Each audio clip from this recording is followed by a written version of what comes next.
정치검찰의 공작이 드러났습니다. 국민 여러분, 정치검찰 어떻게 해야 되겠습니까? 끝장을 볼 때가 되지 않았습니까? 과거 정치검찰이 공작만 하던 그 수준에서 벗어나서 이제는 대통령이 되겠다고 합니다. 이 정도 되면 검찰당의 존재가 밝혀진 거 아닙니까? 여야가 있는 게 아니라 검찰당이 따로 있는 거 아닙니까? 우리 검찰당을 해체해야 되는 수준 아닙니까? 그런 국기문란에 대해서 총리님 어떻게 생각하십니까? 만약에 사실이라면 이거는 국가 조직으로서 있을 수가 없는 일이고, 특히 또 공무원으로서 이런 대놓고 소위 정치 개입 행위가 되는 건데, 이건 공무원으로서는 이건 중대한 범죄 행위가 되는 거겠죠. 예, 민주주의를 거부하는 검찰의 쿠데타라고 저는 보입니다. 저는 오늘 윤석열을 위시한 정치검찰의 전쟁을 선포하는 심정으로 이 자리에 섰습니다. 정치검찰의 선거 개입은 민주주의에 대한 도전입니다. 국기문란에 대한 중대한 범죄입니다. 저는 고발 사주 사건의 고발장에 유일하게 등장하는 더불어민주당 소속 정치인으로서 정치검찰의 공작을 낱낱이 밝히고 그 대책을 말씀드리려고 합니다. 네, 총리님, 저에게 왜 그렇게 검찰로부터 미움을 받고 탄압을 받느냐라는 질문을 자주 합니다. 왜 그런지 아십니까? 정확하게 모르고 있습니다만. 예, PPT 1번 보겠습니다.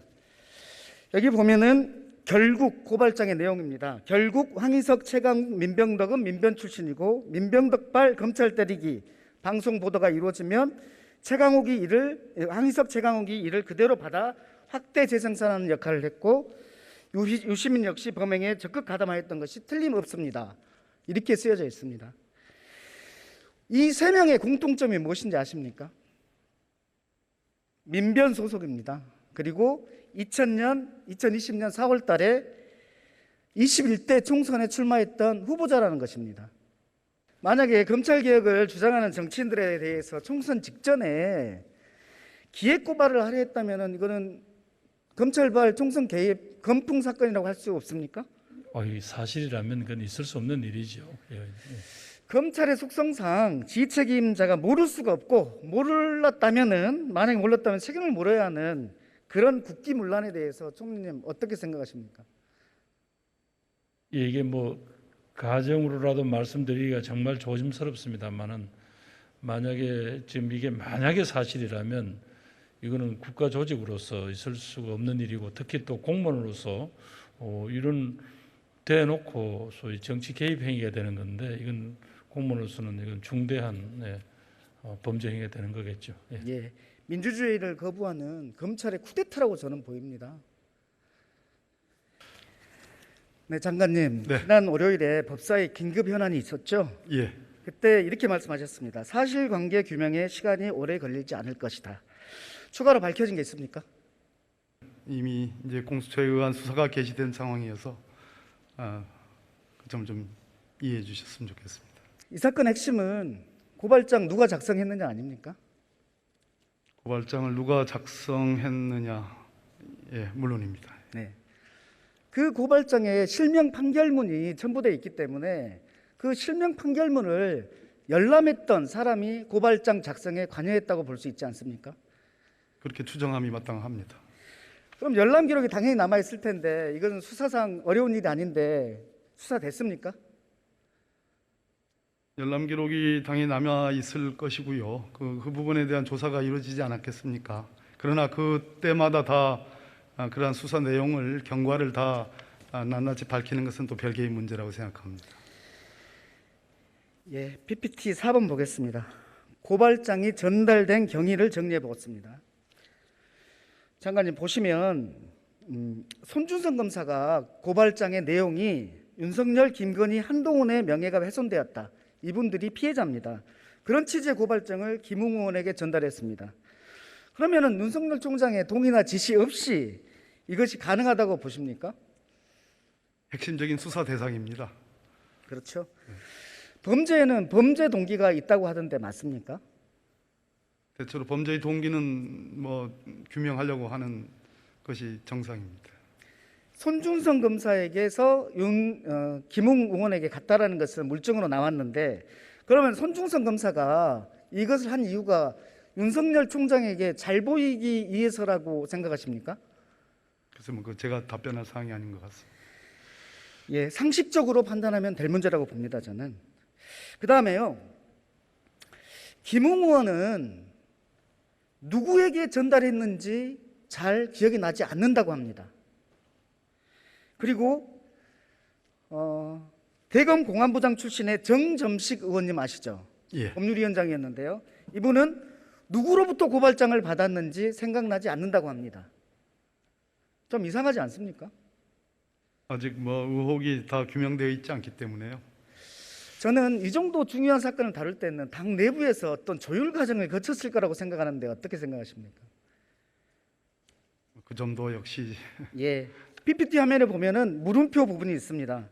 김웅 의원도 정점식 의원도 이 두 분이 기억이 안 나야 할, 그 정도로 보호해야 될 어떤 사람이 있는 것 같은데, 제가 보기에는 그들의 선배 검사면서 국민의힘의 고위직 인사라고 생각하는데, 그런 부분이 상당히 의심이 갑니다.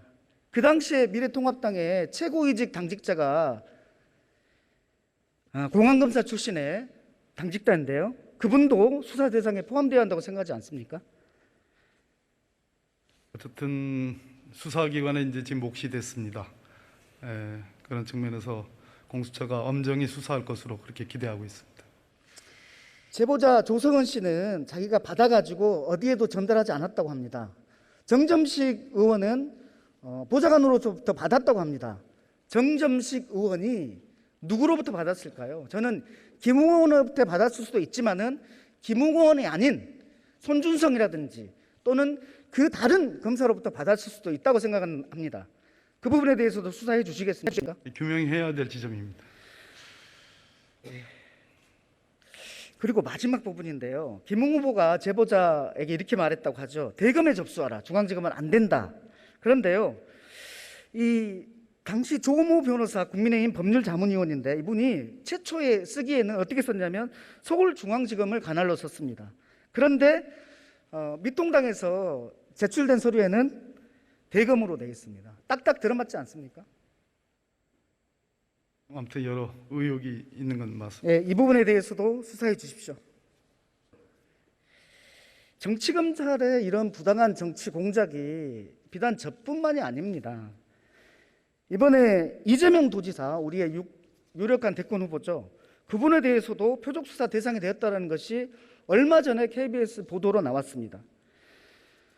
전하, 이재명 도지사, 그다음에 황희석, 최강욱 이렇게 많은데 밝혀지지 않은 사람들까지 하면 얼마나 많을까 두렵습니다. 그리고 그 지인과 가족들까지 얼마나 고통을 받았겠습니까?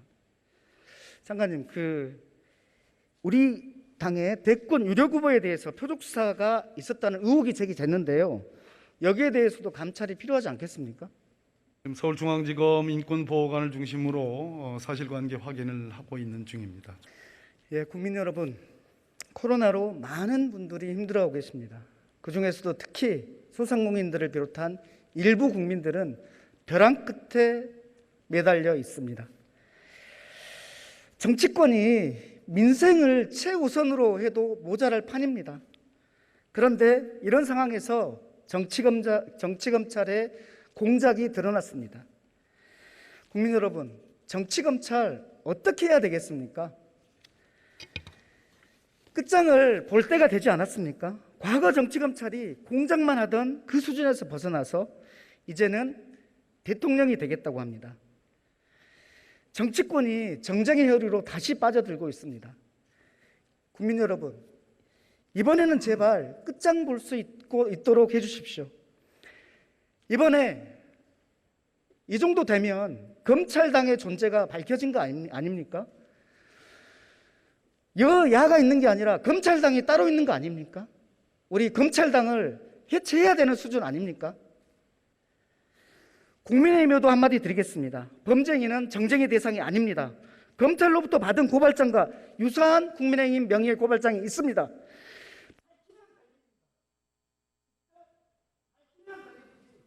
손바닥으로 가리지 마십시오. 공당의 역할을 충실히 해주십시오. 감사합니다.